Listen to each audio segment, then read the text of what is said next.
దేవుని ఆరాధిస్తూ వచ్చినటువంటి మనందరం కూడా మన విశ్వాస జీవితాన్ని పరీక్షించుకుంటాం. మన విశ్వాస జీవితాన్ని పరీక్షించుకోవడానికి పరిశుద్ధ గ్రంథం బైబిల్లో నుండి నిర్గమకాండం 4వ అధ్యాయము నిర్గమకాండం 4వ అధ్యాయము 2వ వచనం నుంచి 5వ వచనం వరకు 2వ వచనం నుంచి 5వ వచనం వరకు కలిసి చదువుకుంటాం.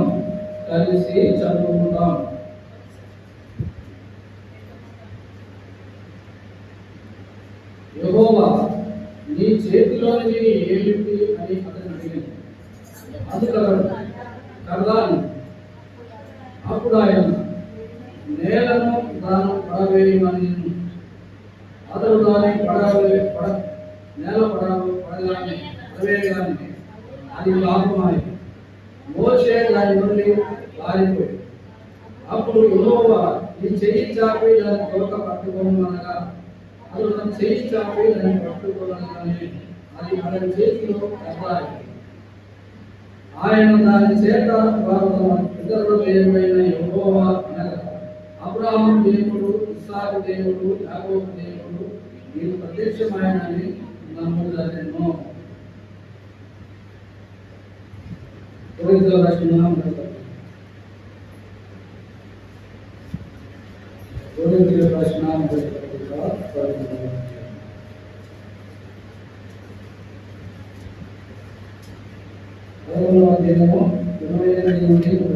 కలిసి చదువుకుంటారు. కాబట్టి ప్రతి మనుషుడు తను తాను రక్షించుకోలేను అలాగే చేసి ఆ రక్షణని ఆ పాత్రలోని తాగలడు. తగు శరీరాన్ని వివేచించగా నిందాడువాడు తన శిక్షకి గరుడికి నిందాడుతున్నాడు. ఇందువలనే మీలో అనేకులు బలహీనులు రోగులై ఉన్నారు. చాలా మంది నిద్రించుతున్నారు. అయితే మనమే విమర్శిస్తున్న ఎడల తీర్పు పొందకూడదు. పరిశుద్ధ తండ్రి, చిరం కలిగిన యేసయ్య, మీ వందనములైనా విశ్వాస జీవితాన్ని పరీక్షించుకోవడానికి నీ పాద సన్నిధికి చేరించి ఉన్నాం. దయతో మాతో మాట్లాడునైనా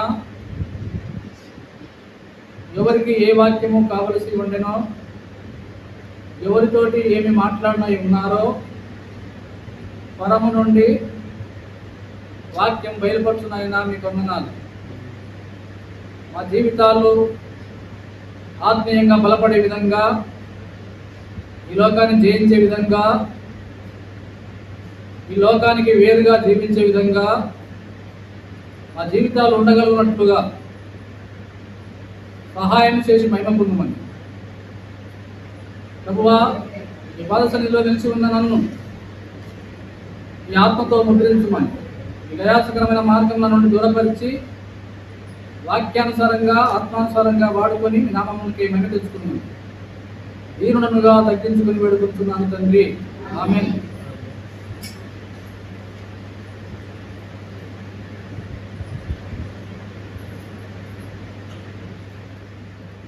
దేవుని ఆరాధిస్తా వచ్చినటువంటి మనందరం కూడా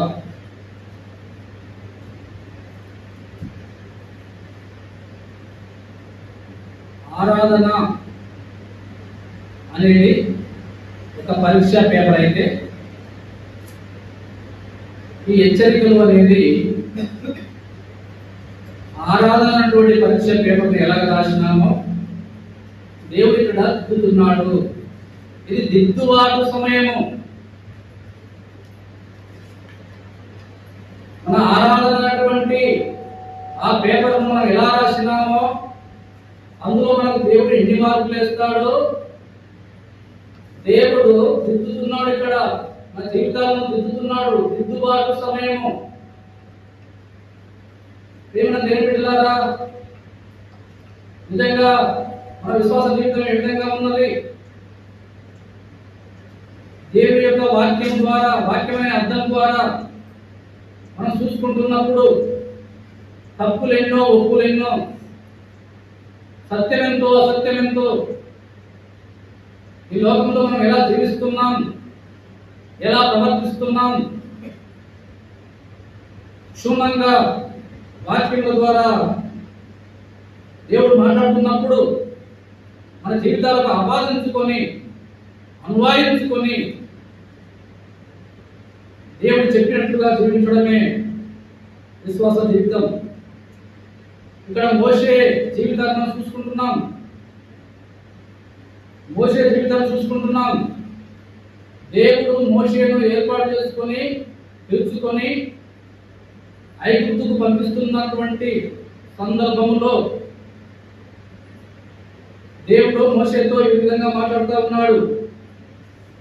మోషే అంటున్నాడు, నీ చేతిలోనిది ఏమిటి అని అతన్ని అడిగాను.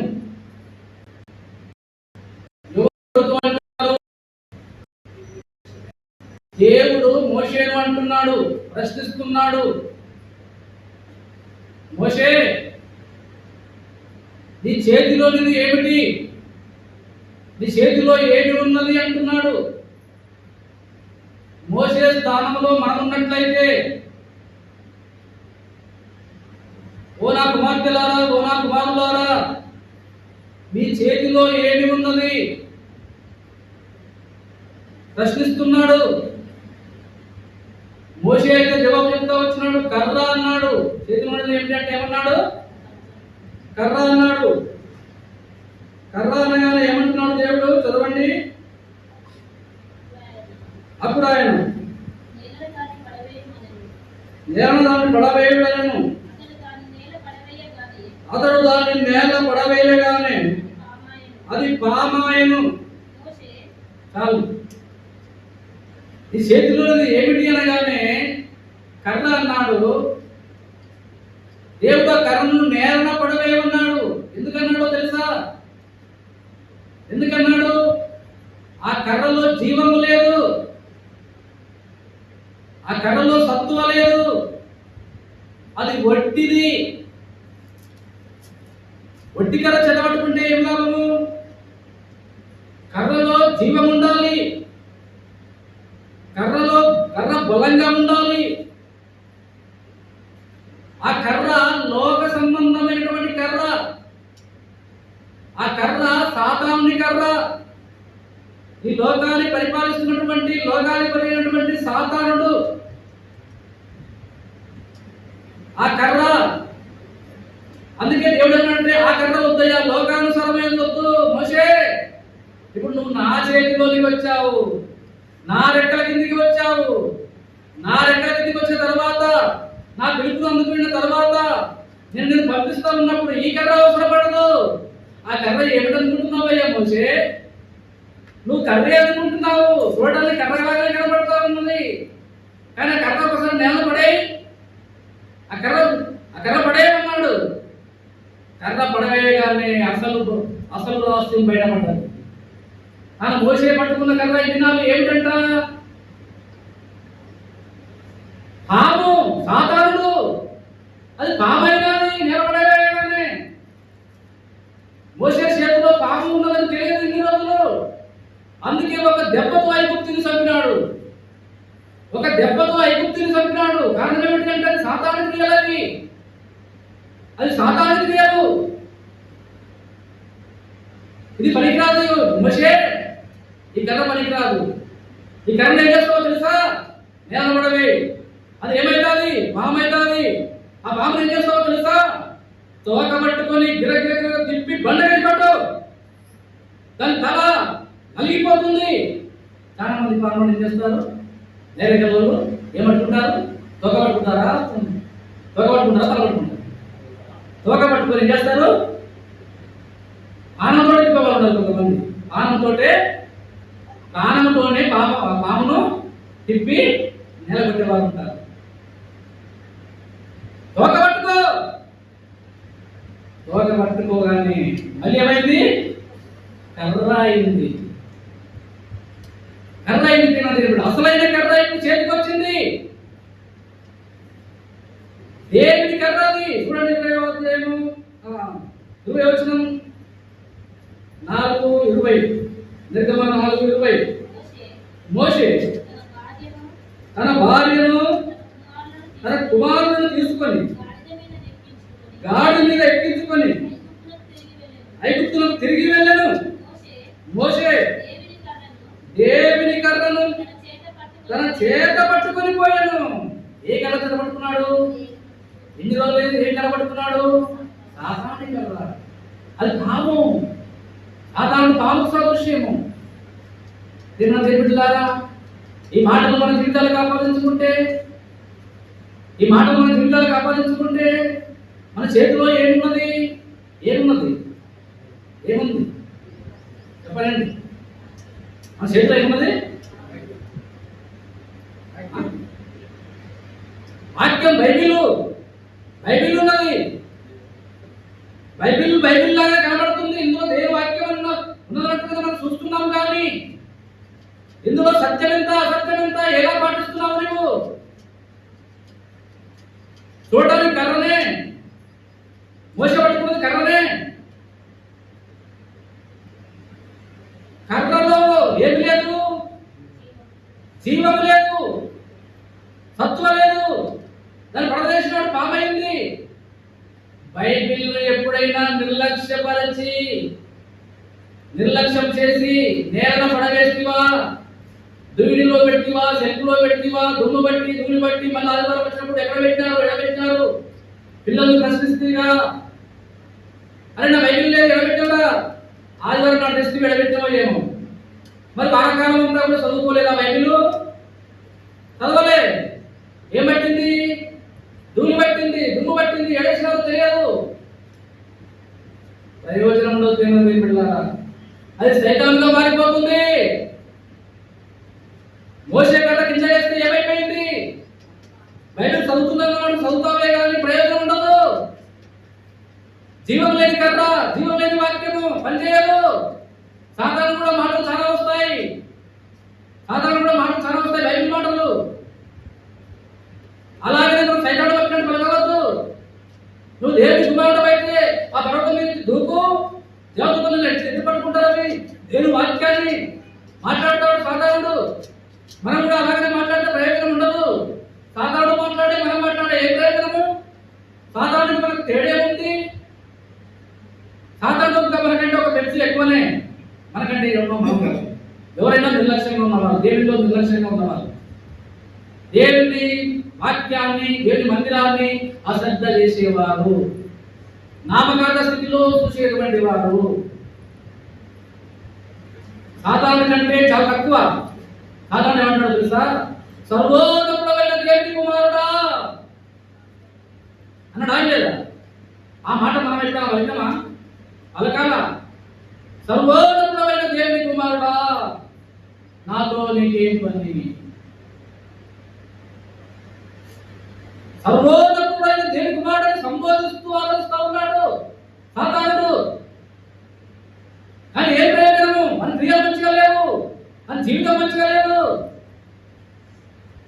వాడు నరాంతకుడు, వాడు దుష్టుడు, వాడు దుర్మార్గుడు. ఆయనలాగా మనం ఉంటే కలవదు. బైబిల్ చేతిలో ఉందంటే సరిపోదు.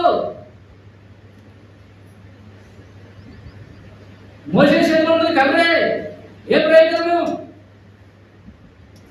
దేవుని కర్రను పొందుకున్న తర్వాత అద్భుతాలు చేయగలుగుతా వచ్చినాడు. ఐగుప్తును తలకిందు చేయగలుగుతా వచ్చినాడు. కఠినుడైనటువంటి ఐగుప్తు రాజును గడగడ వణికియగలిగినాడు. అది దేవుని కర్ర. పరిశుద్ధ గ్రంథం బైబిల్ మన చేతిలో ఉండగానే సరిపోదు. దానిలో జీవం ఉండాలి అంటే దాన్ని మనము పఠించాలి. యెహోవా ధర్మశాస్త్రమునందు ఆనందించుతూ దివారాత్రము దాన్ని ధ్యానించువాడు ధన్యుడు. మోషే ధన్యుడు అయినాడు. కారణం ఏమిటంటే దేవుని కర్ర ఉన్నది. జయశీలుడుగా ఐగుప్తును జయించి జయశీలుడుగా 6 లక్షల కాల్పలాన్ని ఇశ్రాయేలీయుల్ని తీసుకుని వెలుపలికి రాగలిగినాడు. దేవుని కర్ర చేతిలో ఉంటే, దేవుని వాక్యం చేతిలో ఉంటే జయం కలుగుతా ఉన్నది. మన కుటుంబాలకు, మన జీవితాలకు జయం కలుగుతా ఉన్నది. శత్రు బారి నుండి విడిపింపబడతాము, అనారోగ్య పరిస్థితుల నుండి స్వస్థత పొందుతాము, ఆర్థికపరమైన ఇబ్బందుల నుండి విడుదల పొందుతాము, సాధక బాధలన్నిటినీ కూడా సమసిపోతాయి. ఎప్పుడు వాక్యాన్ని ధ్యానిస్తూ ఉన్నప్పుడు, ఎప్పుడు దేవుని సన్నిధిలో ఆరాధిస్తూ వచ్చినప్పుడు, ఎప్పుడు దేవుని కోరికలను నిర్లక్ష్యం చేయకుండా దేవుని వెంబడిస్తూ వస్తున్నప్పుడు అద్భుతాలు జరుగుతాయి. దేవుడిచ్చే ఆశీర్వాదాలు, దేవుడిచ్చే దీవెనలు పొందుకుంటాము. ఏదో దీవెనల కొరకే, ఆశీర్వాదాల కొరకే దేవుని కావద్దు. అవి మనం అడిగినా ఇస్తాడో అడగకపోయినా ఇస్తాడో ఏదే మాట. ఆయన నీతిని, ఆయన రాజ్యాన్ని మొదట వెతకడానికి మనం రావాలా. మోషే ఐగుప్తును ఏదో బలపడతానికి పోలే. ఐగుప్తుల నుండి ఇశ్రాయేలుని విడిపించి విమోచించి దేవుని యొక్క రాజ్యాన్ని కట్టడానికి ఆయన పరిపూర్ణ కోల్పోయినాడు. దేవుని కర్ర చెడగొట్టుకొని పోయినాడు. నీ నా చేతిలో ఉన్నది బైబిల్. బైబిల్ పాముగా మారితే అపాయం సుమా. దేవుడు బైబిల్ ఇంట్లోనే ఉన్నది. అన్ని సైతాను క్రియలే, ఇంటి నిండా సైతాను క్రియలే. ఎలా చెప్పగలము? దేవుడు నమ్ముకున్నామన్న పేరు మాత్రమే ఉంటుంది, కానీ త్రాగుడు, ఇంటిలో త్రాగుడు ఉంటుంది, వాక్యం ఉంటుంది, త్రాగుడు ఉంటుంది. ఏ ప్రయోజనము? ఏ ప్రయోజనము? అన్ని సైతాను క్రియలే. ఇంటిలో వాక్యం ఉన్నది, దేవుని బిడ్డలనే పేరు ఉన్నది, ప్రతి ఆదివారం దేవుని సన్నిధికి వెళ్ళాము, ఇంటిలో త్రాగుడు ఉంటుంది. ఏ ప్రయోజనము? ఎవరి పైన పొందుతున్నారు ఇక్కడ? సైతాన్ అంటాడంట, సైతాను ఏసేతో సవాలేస్తాడంట. ఓ సర్వోన్నతమైన దేవుని కుమారుడా, వీకెందుమనగా అక్కడే ఉండగా ఇక్కడికి వచ్చినవా నువ్వు? వీళ్ళు నీ మాట ఎంటరాకు వచ్చినవా? నీ మాట ఎంటరా, నా మాట ఎంటరా? వీళ్ళు చూడు, నా మాట ఎంటురా, నీ మాట ఎంటురా. ఆదివారం నాడు ఒక్కనాడే నీ మనుషులు, మిగతా 6 రోజులు నా మనుషులు అంటాడంట. ఎవరు? సాతానుడు. ఆదివారం ఒక్కనాడు ఏదో 6 గంటలు, 2 గంటలు, 3 గంటలు, ఆ 2-3 గంటలే నీ మనుషులు, తర్వాత నా మనుషులు అంటా ఉంటే, నా బిడ్డలు అలాగా కాదయ్యా, నా బిడ్డలు అలాగా కాదు, వారి కొరకు నేను రక్తం దాల్చిన, ప్రాణం పెట్టినా, వారి పాపాలను నేను కడిగినాను, నా బిడ్డలు అలాగే చేయరు అని అంటా ఉంటే, ఏసయ్యా అవునా? చూస్తావా? చూడు చూడ, ఇంటిలో ఏమున్నది? ఎలీషా శిష్యుని భార్యను ఎలీషా అడుగుతాడు, నీటిలో ఏమున్నది అడిగినాడు కదా. ఎలీషా శిష్యుని భార్యను ఎలీషా అడిగినాడు, నీ ఇంటిలో ఏమున్నదమ్మా? ఇన్ని ఇబ్బందులు పడుతున్నావు, ఇన్ని శ్రమలు పడుతున్నావు, ఇన్ని కష్టాలు పడుతున్నావు, అప్పులు అయ్యి అంటున్నావు, నా భర్త అప్పులు చేసి చనిపోయాడు అంటున్నావు, నీటిలో ఏమి లేవా? నీటిలో ఏమున్నది? అబద్ధం అడగకుండా చెప్పింది, అయ్యా నా ఇంట్లో ఒక నూనె కుండ మాత్రమే ఉన్నది. నీ ఇంటిలో నూనె కుండ ఉన్నదా? త్రాగుడు సీసాలు ఉన్నాయా? బీరు సీసాలు, ఇసుక సీసాలు, అపవిత్రమైన ఇంట్లో ఉన్నాయా? ఇంట్లో ఏమున్నాయంటే ఏం చెప్తావు? ఓ నా కుమారుడా, ఓ నా కుమార్తె, నీ ఇంట్లో ఏమున్నదయ్యా? నీ ఇంట్లో ఏమున్నదమ్మా? చెప్పు నాకు. దేవుడి వాక్యం తప్ప నా ఇంట్లో ఏమి లేదయ్యా అంటామా? ఇంతగానే అనగలుగుతామా? దేవుడితో చెప్పగలుగుతామా? చెప్పలేని పరిస్థితుల్లో ఉన్నామంటే ఆ పరిశుద్ధమైన రక్తమాంసంలో ఎలా పాపములు పొందుతాం? మనము ఎలా పాపములు పొందుతాము? ఎలా ఆశీర్వాదాలు పొందుకుంటాము? ఎలా గొప్ప రక్షణ మనం పొందుకోగలిగి ఆ నిత్యత్వాన్ని ఆపాదించుకోగలుగుతాము? మనము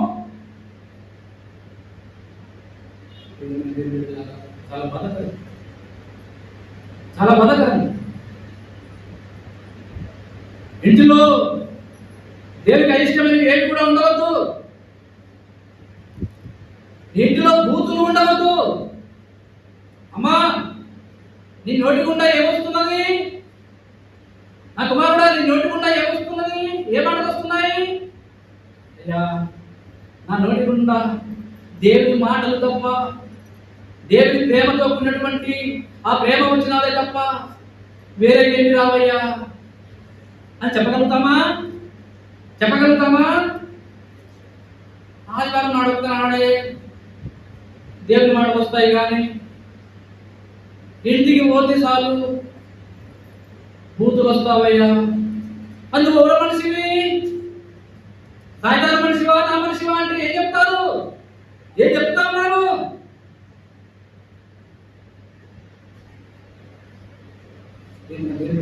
జీవితాన్ని మార్చుకోవాలి. జీవితాన్ని మార్చుకోకపోతే ప్రయోజనం లేదు. మోషే మార్చుకోగలిగినాడు. మోషే ఐగుప్తులో ఉన్నప్పుడు ఒక ఎబ్రీయుడు ఒక ఐగుప్తీయుడు కొట్లాడుకొని పంచాయతీ చేస్తా ఉంటే ఒక పెద్ద మనిషిగా పోయి, ఎందుకు కొట్లాడుతున్నారయ్యా మీరు? సహోదరుడు భావం కలిగి ఉండాలి, సహోదర భావం కలిగి ఉండాలి, సహోదరులుగా ఒకరొకరు ప్రేమించుకొని ఉండాలి, కానీ ఇలా కొట్లాడుకోవద్దయ్యా అని చెప్పి తీర్పు తీర్చాలా. తీర్పు తీర్చే బదులు ఏం చేశాడు తెలుసా? ఏబ్రా ఐగుప్తుడా, మా ఎబ్రీని కొట్టావురా నువ్వు అని చెప్పి ఒక్క దెబ్బకే కట్టేసినాడు. ఎంత గొప్ప బలాఢ్యుడు ఎవరైనా! మోషే ఎంత గొప్ప బలాఢ్యుడు! ఒక్క దెబ్బకే ప్రాణం పోయినట్టు పెట్టినాడు. ఒకటి దెబ్బ చనిపోయినాడు. అరే చనిపోయినాడు కదా అనుకుని అడ్డు చూసినాడు. గుంత తీసి గుంతలో పాతి పెట్టినాడు. మోషేలో ఏమున్నది? కోపం ఉన్నది. మోషేలో ఏమున్నది? నరాత్యం ఉన్నది. మోషేలో ఇప్పుడు ఏమున్నది? ఏమొచ్చింది? ఇప్పుడు భయం వచ్చింది, దిగులు వచ్చింది, సమాధానం లేదు, శాంతి లేదు, నెమ్మది లేదు. ఎక్కడ తలదాచుకోవాలా, ఎక్కడికి పారిపోవాలా? తప్పిపోయాడు, అడుగులాడుతున్నాడు, పారిపోతా ఉన్నాడు. పాపం తరుగుతుంది. పాపం చేసినవాడు పారిపోతాడు. నీతిమంతుడు సింహములే ధైర్యంగా ఉండవలసిన వాడు, నీతిగా ఉండవలసిన వాడు, ధైర్యంగా నిలబడవలసినటువంటి మోషే ఇప్పుడు పారిపోతున్నాడు. విద్యా దేశానికి పారిపోతా ఉన్నాడు. ఆ ఒక్క పాపము, మోసమైనటువంటి అహంకారం, ఆ గర్వము, ఆ కోపము, ఆ పాపం పోవడానికి 40 సంవత్సరాలు పట్టింది. ఎన్ని సంవత్సరాలు పట్టింది? మిద్యాను దేశంలో 40 సంవత్సరాలు మామ దగ్గర ఈ కోపం అంతా పోవడానికి, మళ్ళీ దీనత్వానికి రావడానికి 40 సంవత్సరాలు పట్టింది. 40 సంవత్సరాలకు అప్పుడు చేతులు ఉన్నది. ఆహా ఇది సైతానా అనుకున్నాడు.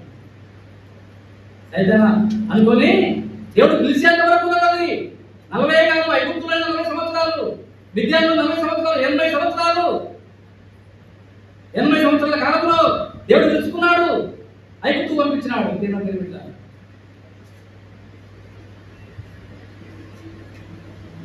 చూడండి,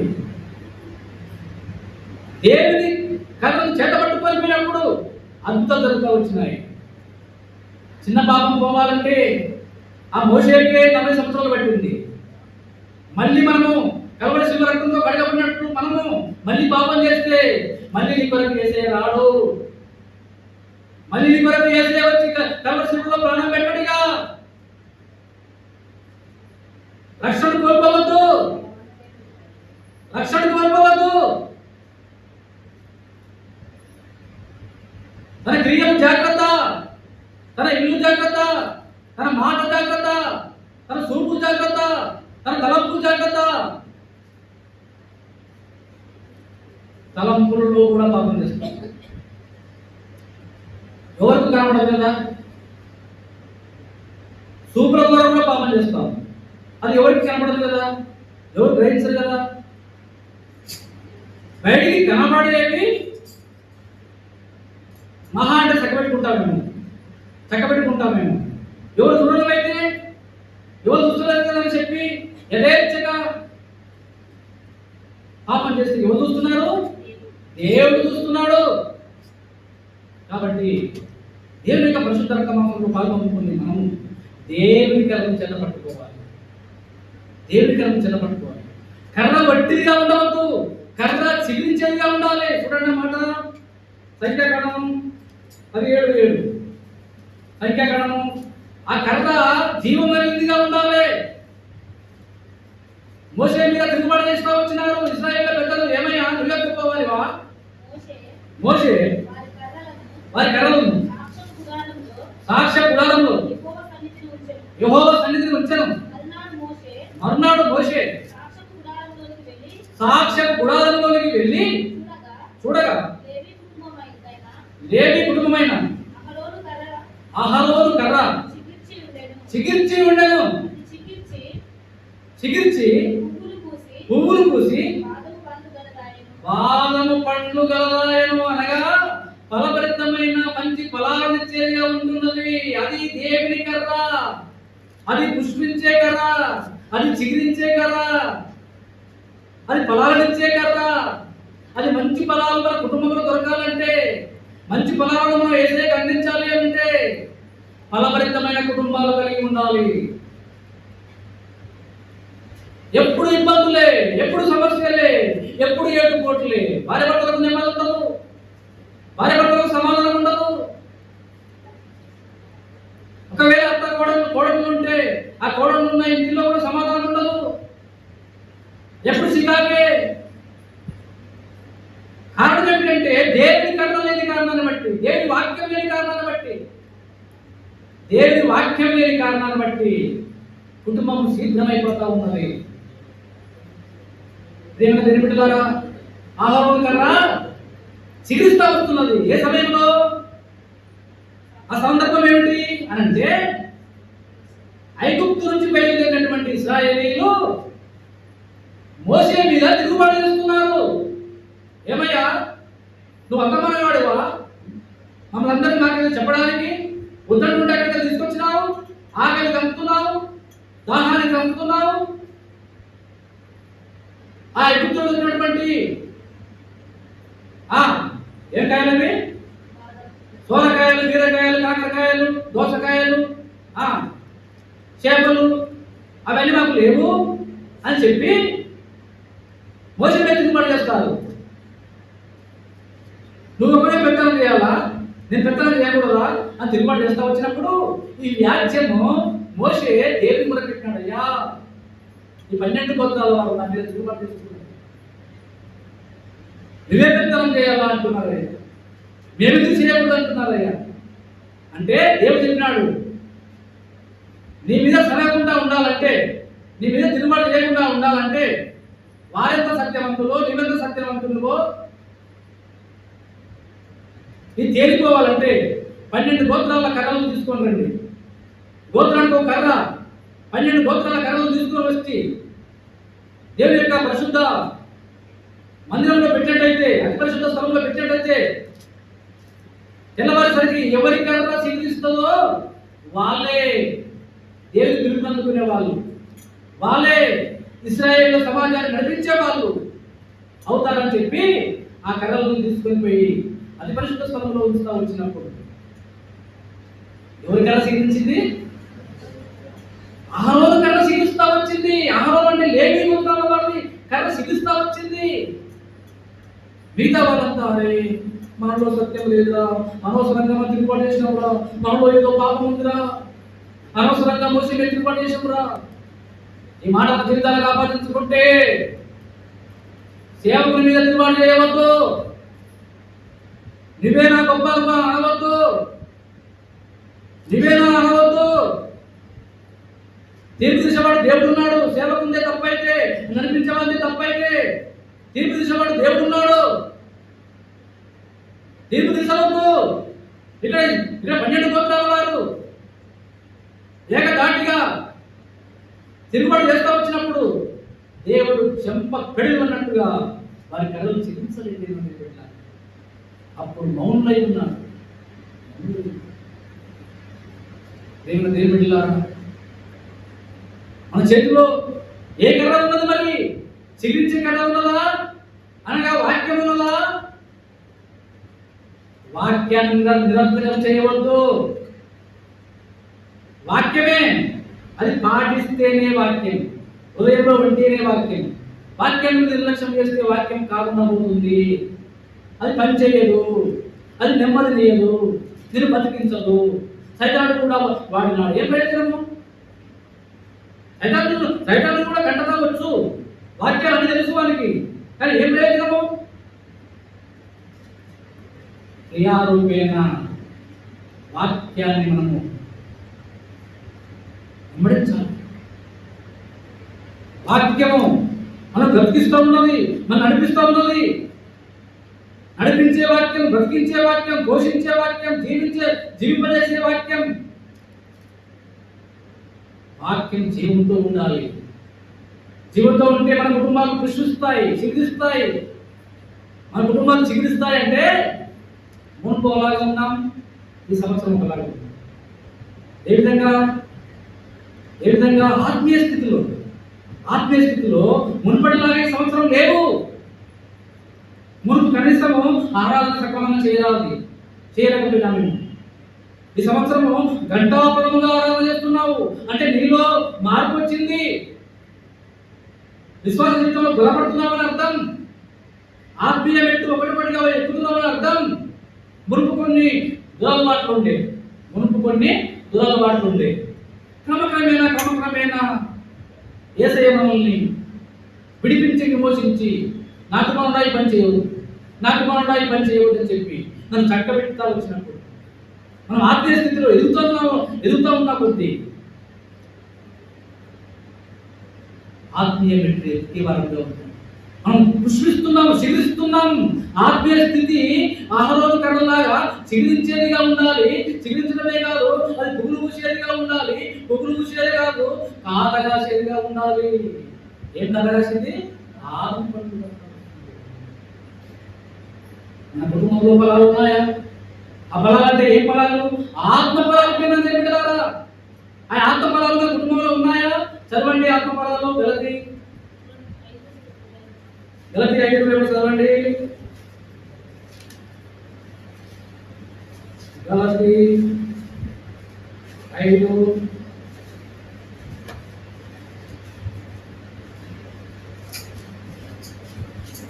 చదవండి. 2 గలతీ 5:2 ఆత్మఫలములు ఏమనగా ప్రేమ, సంతోషము, సమాధానము, దీర్ఘశాంతము, దయాళుత్వము, మంచితనము, విశ్వాసము, సాత్వికము, ఆశానిగ్రహము. చూడండి, ఇవన్నీ కూడా ఈ ఆత్మఫలాలు ఎన్ని? 9. ఈ 9 అవలక్షణాలు, మంచి లక్షణాలు మనం కలిగి ఉండాలి. ప్రతి మనుషుడు, యేసయ్యను నమ్ముకున్నటువంటి ప్రతి మనుషుడు కలిగి ఉండడానికి అర్పితి పొందాలా. ఈ 9 అన్ని మనలో ఉన్నాయని ఏ మనుషుడు చెప్పలేడు. కానీ ఒకటొకటిగా ఆత్మీయ స్థితిని బలపడే విధంగా, ఆత్మఫలాలు ఫలించే విధంగా మన క్రియా జీవితం ఉండాలి. మన క్రియా జీవితం ఉండాలి. ప్రేమ ఉన్నదా? మన కుటుంబంలో ప్రేమ ఉన్నదా? సంతోషం ఉన్నదా? సమాధానం ఉన్నదా? దీర్ఘశాంతం ఉన్నదా? దయాళుత్వం ఉన్నదా? మంచితనం ఉన్నదా? విశ్వాసం ఉన్నదా? సాత్వికం ఉన్నదా? ఆశా నిగ్రహం ఉన్నదా? దేవుడు అడుగుతున్నాడు. ఇవి ఫలాలు. ఇవి ఆహ్లాద కళ్ళకు బాధం పడినట్టుగా మన కుటుంబాల్లో ఫలాలు పండాలా. ఈ 9 రకాల ఫలాలు ప్రతి కుటుంబంలో ఉంటే ఆ కుటుంబం ఆశీర్వదింపబడతా ఉంది, ఆ కుటుంబం దీవింపబడతా ఉంది. ఉత్తకర్ర చేత పట్టుకొని యుద్ధానికి పోతే ఓటమి బలైన ప్రేమ ఎవరిలాగా? ఓపినియస్ లాగా ఉత్తకర్ర పట్టుకొని అహంభావంతో దేవుని మందసమనే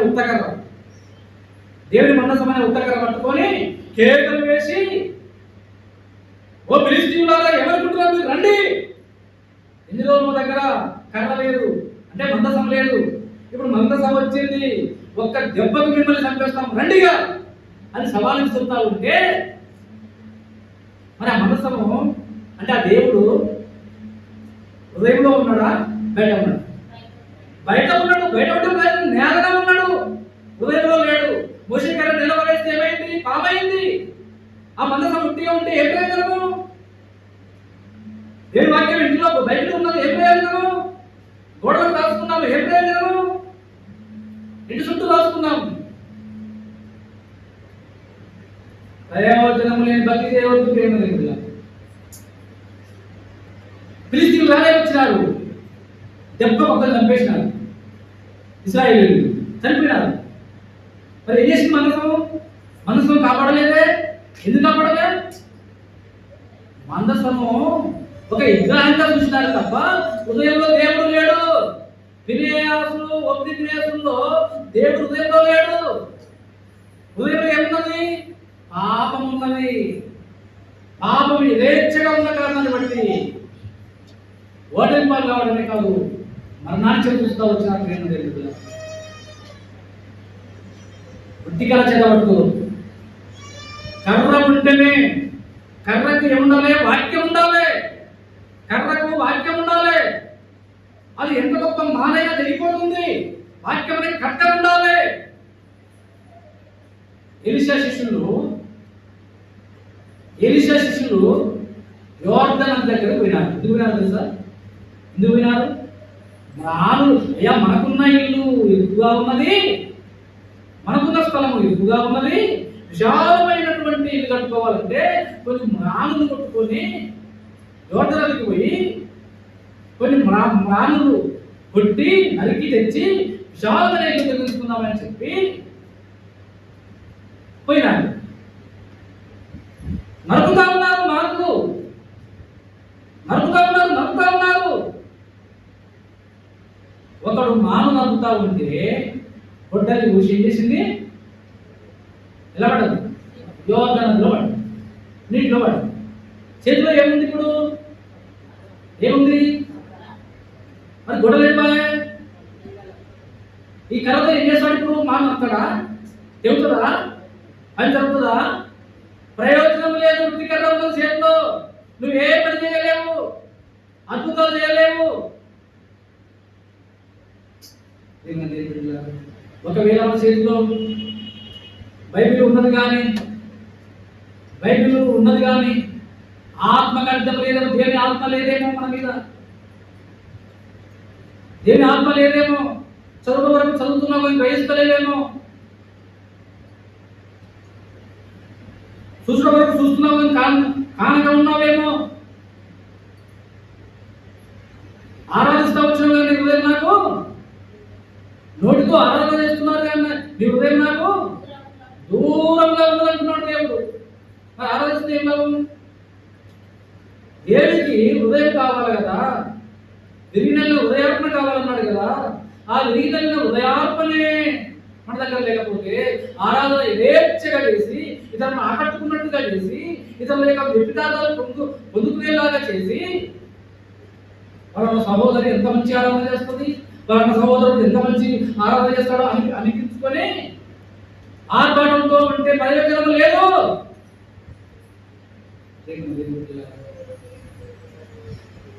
పదులుండాలి, కత్తికి పదులుండాలి, కర్రకు గొడ్డలుంటే పనిచేస్తుంది. ఒకవేళ పోగొట్టుకున్నామేమో, ఇప్పటికైనా పర్వాలేదు, దేవుని యొక్క పరిశుద్ధ రక్తమాంసంలో పాల్పంపులు పొందే ముందు ఇప్పటికైనా నిజంగా ఆత్మీయ స్థితిని దిగజారుతనంలో పోగొట్టుకున్నామేమో, మాట ద్వారానో, దుంపుల ద్వారానో, తలంపుల ద్వారానో, క్రియల ద్వారానో ఎక్కడో ఒకడ పోగొట్టుకున్నామేమో.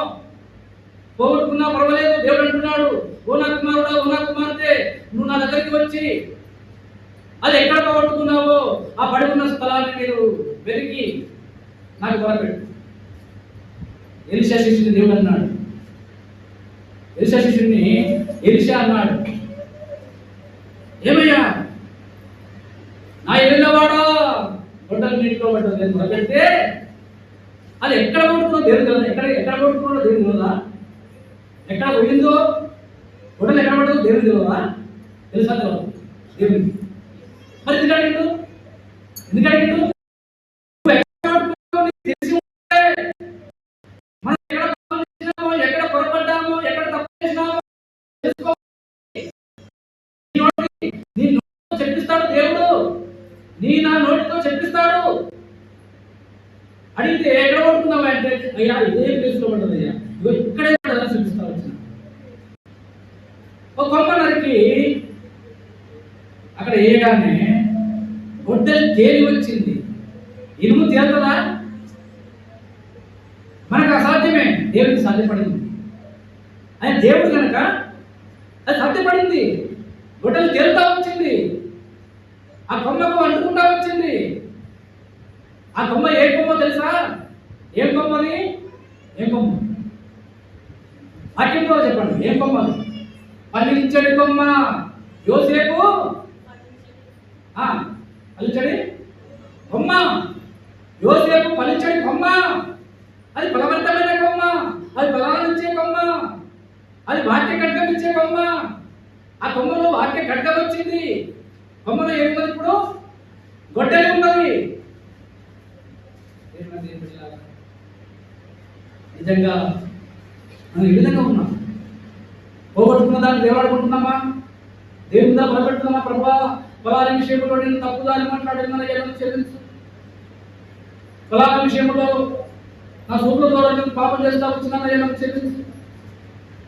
ఫలానా విషయంలో చెడ్డ తలంపుల ద్వారా కూర్చున్నట్టుగా కూర్చున్న చెడ్డ తలంపుల ద్వారా పాపం చేస్తా వచ్చినానయ్యా, నన్ను క్షమించు. ఈ చెడ్డ తలంపులు, చెడ్డ సూపులు ఇక నాలో పదే పదే రాకున్నట్లు నీ కంచె వేసి కాపాడుతున్నాయని నీకు వందనాలు. భారతదేశంలో దేవుడు మనం మొదలుపెడితే, ఎలీషా శిష్యుడు మొదలుపెడితే గొడ్డలి వచ్చింది. పోగొట్టుకున్న గొడ్డలి మళ్ళీ వచ్చింది చేతికి. మనం కూడా మొదలుపెడితే పోగొట్టుకున్నటువంటి ఆ పూర్వపు వైభవం మళ్ళీ వస్తుంది. ఒకప్పుడు బాగా ఉంటుంది, దావీదులాగా ఉదయానుసారుడు, దావీదులాగా బాగా ఉంటుంది, బాగా ఉన్న ఉదయానుసారుడు ఎందుకు ఇట్లా అయిపోయాయి? పాపంలో పడిపోయాయి, బచ్చలతో పాపం చేస్తే. మళ్ళీ మొరపెట్టడం ద్వారా, అయ్యో పాపం చేసినట్టు ఒప్పుకున్నడం ద్వారా మళ్ళీ పూర్వపు వైభవాన్ని పొందుకుంటా వచ్చినాడు. మనం కూడా పాపం చేయటము మానవ నైజం. మానవ నైజం అని అలాగనే నైజంగా మానవ నైజమే కదా పాపం చేయడం కాదు. దేవుడు చూస్తున్నాడు. పొరపాటున అనివార్యమైతే, అనివార్య కారణాల వల్ల చేస్తే దేవుడు కూడా క్షమిస్తాడు. కావాలని చేస్తే దేవుడు కూడా క్షమించడు. కావాలని చేస్తే దేవుడు కూడా క్షమించడు. ఈ మాట గుర్తుపెట్టుకోవాలా. తెలిసి కూడా ఇది చేస్తే తప్పని తెలిసి కూడా తప్పు చేస్తే ఎలా క్షమిస్తాడు? తెలిసి చేసినావు కదా.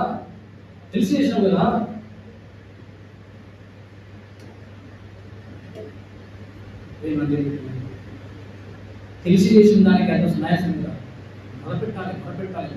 దానికి తగిన ప్రతిఫలం దావీదు మొదలుపెట్ట వచ్చింది. కానీ ఎంత నష్టపోయాడు దావీదు. రక్షింపబడ్డాడు, పూర్వ వైభవం వచ్చిందని చూస్తున్నాము, కానీ దాని ప్రత్యామ్నాయం ఎంత గమనిస్తూ వచ్చినాడు. అది మర్చిపోవద్దు. దావీదునే క్షమించగలిగింది. నేను ఎంత గొప్ప పాపం చేసినా నేను మొదలుపెడితే నన్ను కూడా క్షమిస్తాడని చెప్పి దాన్ని ఏదో ఆనవాయితీగా తీసుకొని చేయవద్దు. పాపము అలా పాపం చేయవద్దు. దానికి ప్రతీకారం ఉంటుంది, జాగ్రత్త. దావీదు ప్రతీకారం పొందినాడు. తన కుమారుడు చనిపోతా వచ్చినాడు, తన కుమారుడు తరుముతా వచ్చినాడు, సౌలు రాజు తరుముతా వచ్చినాడు, కుమారుడు తరుముతా వచ్చినాడు. ఎక్కడ చూసినా నెమ్మది లేదు, శాంతి లేదు, సమాధానం లేదు. అడుగుల పాలైనాడు. ఫిలిస్తీన్ దగ్గరికి, అన్యుని దగ్గరికి పోయి పిచ్చి శేషంతో స్థాయికి దిగజారిపోతా వచ్చినాడు. కాళ్ళకు చెప్పులు లేవు, ఒలివుల కొండ ఎక్కుతా ఉన్నాడు, కన్నీరు మున్నీరుగా. గుహల్లో దాచుకుంటా వస్తున్నాడు. ఇవన్నీ ప్రత్యామ్నాయాలే. ఆ పాపానికి ప్రత్యామ్నాయం ఇది.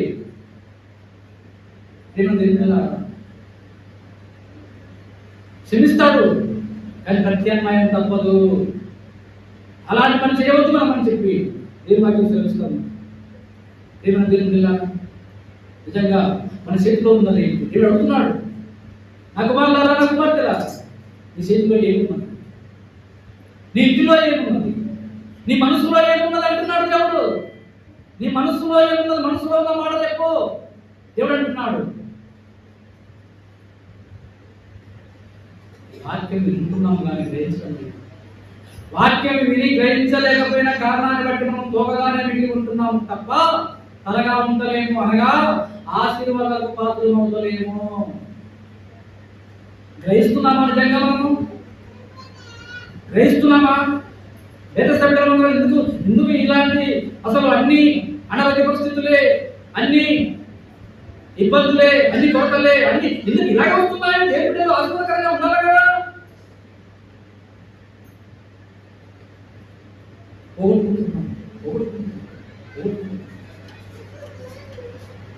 దేవుడు ఆశీర్వదించడానికి పిలిచినాడు కానీ పోగొట్టుకోవడానికి పిలవలేదు. ఒకవేళ మహా అయితే అబ్రాహాము లాంటి విశ్వాసం అయితే, యోబు లాంటి విశ్వాసం అయితే పరీక్ష వస్తున్నాయి, పరీక్ష వస్తున్నాయి నా శ్రమలు అన్నంత విశ్వాసం కామ్మనం. అవునా? చెప్పొచ్చు కూడా, ఈజీ చెప్పొచ్చు. నా వరకు నేను అది కాదు. పరీక్ష కొరకు వస్తున్నాయి, అక్కడ మనము కంప్లీట్ కావద్దు. మనం అన్నిటికన్నీ నిజంగానే దేవుని వెంబడించి పుష్పించే కర్రను చేతబట్టుకొని దేవుని పని చేసే భాగంగా ఉంటే నిజంగా వస్తున్నాయంటే దేవుడు కూడా దానికి ఉన్నతలకి ఇస్తాడు. శ్రమలు కూడా వేరే ఆ శ్రమలు వేరు. పాపం చేయకుండా శ్రమను అనుభవించడం వేరు. పాపం చేస్తూ శ్రమను తీసుకుంటే ఏం చేస్తాం? రోజులు భూమిలో వాడుకుంటున్నారు కదా, సంస్థం లాగా, ఇస్కరేతు యూదా లాగా, కోరావు లాగా, ఆకారం లాగా అలాగా ఉండవద్దు. తెలియదు ఉండదు. పుష్పించే కర్ర చేత పట్టుకోండి. ఆరోగ్య కర్ర ఏం చేసింది? చిగురిస్తా వచ్చింది, పుష్పిస్తా వచ్చింది, ఫలాలిస్తా వచ్చింది. మనం కూడా పుష్పించే వారంగా, చిగురించే వారంగా, పుష్పించే వారంగా, ఫలాలిచ్చే వారంగా మనం ఉండాలి, మన కుటుంబాలు ఉండాలి, మన సంఘం ఉండాలి. అప్పుడే సమృద్ధి దీవెనలు మనం పొందుకుంటాం. నీకును, నీ ఇంటికి, నీ కలిగిన అంతటికి క్షేమముగాక. క్షేమం వస్తుంది మనకి. కాబట్టి అలాంటి స్థితిలో మనం బాధపడుతున్నాం.